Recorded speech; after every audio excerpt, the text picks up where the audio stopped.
ওই আল্লাহ ডাক দিয়া বলেন, নবী আপনি জানাবেন জমিনের কারবারের ভিতরে হিদায়াত নাই, এমনকি আপনি নবীর কাছেও হিদায়াত নাই। হিদায়াতের মালিক আমি আল্লাহ। মান ইয়াহদিহিল্লাহু ফালা মুদিল্লা লাহু ওয়া মান ইউদ্লিলহু ফালা হাদিয়া লাহু। আমি আল্লাহ যাকে চাইব তাকে হিদায়াত দেব, আমি আল্লাহ যাকে চাইব না হিদায়াত জমিনের কেউ তাকে দিতে পারবে। কথা বোঝেন নাই মনে হয়? যারা দোকান পাটে বসে আছে তারাও জানে এটা কিন্তু কোরআনের মজলিস। শয়তান দুই ধরনের হয়। কয় ধরনের? দুই ধরনের শয়তান। কারণ কোরআন কারীমের শেষে মিনাল জিন্নাতি ওয়ান, কথা বলেন না কেন? মিনাল জিন্নাতি ওয়ান না, জিন শয়তান থাকে মাঠের বাহিরে, আর দেখবেন যারা মানুষ শয়তান তারা দেখবেন মাঠের আশেপাশে ঘুরে, ময়দানের ভিতরেও আছে নাই। বরবসুরত আদমি ইনসাবুদে আহমদ জাহলহামত সাবুদে। দেখতে মানুষ, দেখতে কি? দেখতে মানুষ, কিন্তু আসলে হিদায়াত তার পক্ষ থেকে বরাদ্দ হয় নাই, আল্লাহর পক্ষ থেকে। তার পক্ষ থেকে।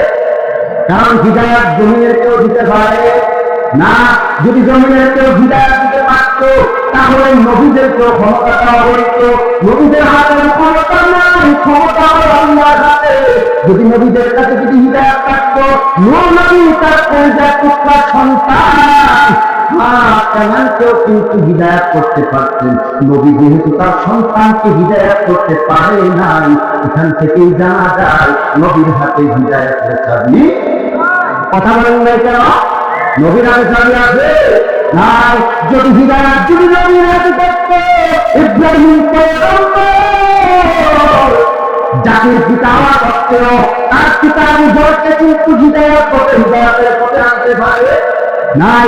এখান থেকে বোঝা যায় হিদায়াত নবীদের কাছেও নাই। ও মুসলমান ভাইরা, আমরা দিলের কানটা লাগায় শুনেন, হিদায়াত দুনিয়ার কারো কাছে নাই। আমার আপনার নবীর মতো নবী আর কেউ আছে? আমার নবী হল সমস্ত নবীদেরও নবী।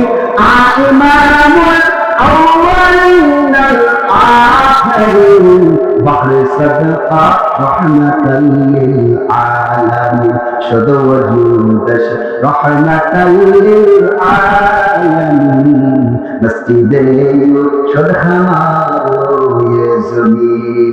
আমার আপনার নবীর মতন কেউ আছে? কেউ নাই, কেউ নাই। ওই নবীর হাতে কিন্তু হিদায়াতের ক্ষমতা আছে নাই।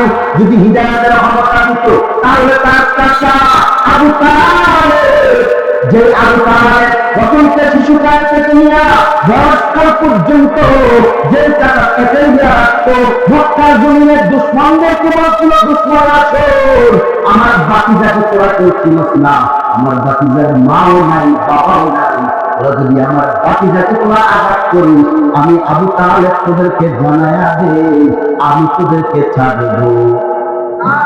এত ভালোবাসতে, কিন্তু সেই চাচা যখন মৃত্যুবরণ করে ওই সময় চাচা আবু তালেবকে ডাক দিয়ে বলে, চাচা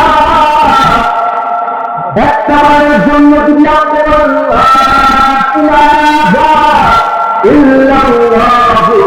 মুহাম্মাদুর রাসূলুল্লাহ, একটা বারের জন্য যদি আপনি চাচা একবার বলেন আমি আল্লাহর প্রতি ঈমান আনলাম, রাসূলের প্রতি ঈমান আনলাম, আমি কাল কিয়ামতের ময়দানে চাচা আমি আপনার জন্য আল্লাহর কাছে সুপারিশ করব, আপনাকে জান্নাতে নিয়ে যাব। সুবহানাল্লাহ।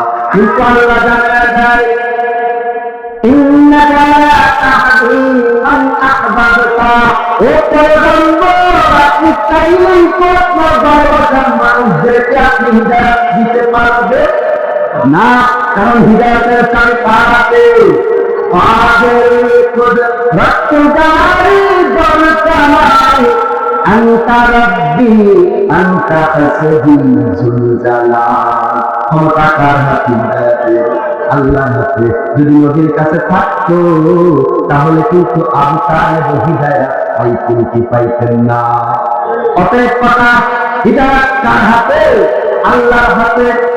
এজন্য ভাইরা আমার, যারা আসতে পেরেছেন মনে করবেন আল্লাহ আপনাকে পছন্দ করেছেন, এই জন্য কোরআনের মধ্যে এনেছেন।